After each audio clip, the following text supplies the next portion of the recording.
Il y en a quelques-unes qui sont des recherches peut-être un peu plus classiques sur le portrait parce que voilà, l'idée était de faire soit un autoportrait, soit le portrait plus précis de quelqu'un.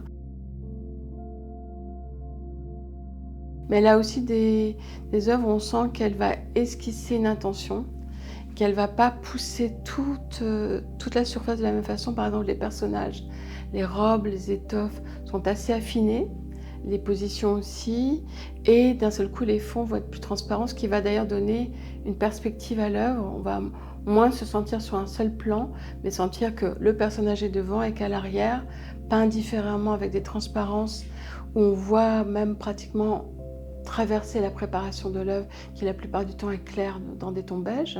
Ça permet aussi d'avoir du caractère et d'avoir plusieurs plans sur l'œuvre.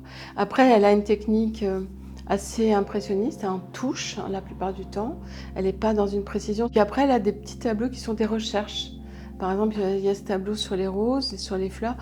Elle a un tableau de ses débuts qui est un peu plus classique dans sa présentation. Elle a une grande crinoline.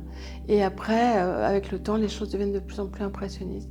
Souvent, elle joue sur des transparences de toile qui, avec le temps, se sont oxydées, sont devenues brunes. Et ça donne une force assez particulière, je trouve, à ses œuvres. En tout cas, il y a beaucoup de recherche dans son travail. Et parfois, on a des supports bois. Parfois, on a des supports papier qui ont été marouflés un jour sur des cartons, mais il y a longtemps. Et donc, des œuvres sur toile aussi. Et là, sur cette pêche à la crevette, qui est quand même très originale, il y avait vraiment une mauvaise interprétation du fond. Tout était très fermé, alors qu'en fait, il y a des transparences. Le restaurateur est vraiment quelqu'un qui reste en arrière, en retrait de l'œuvre qu'il est en train de sauver.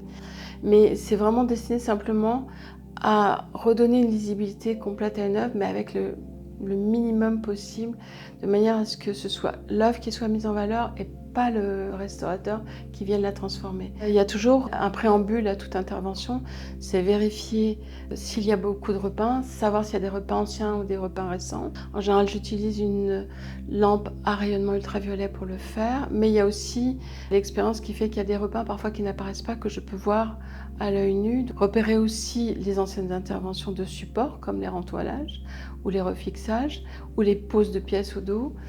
Voir aussi l'état du support, c'est-à-dire est-ce qu'il est fragile, est-ce qu'il y a des soulèvements un peu partout. Ensuite, l'étape suivante, après avoir fait un constat d'état, de tester une série de solvants pour savoir lequel élimine les interventions d'une campagne de restauration qui ne se justifie pas. Éliminer les repeints anciens, le vernis oxydé et ne pas altérer la couche picturale originale. Fait que c'est un métier qui prend du temps.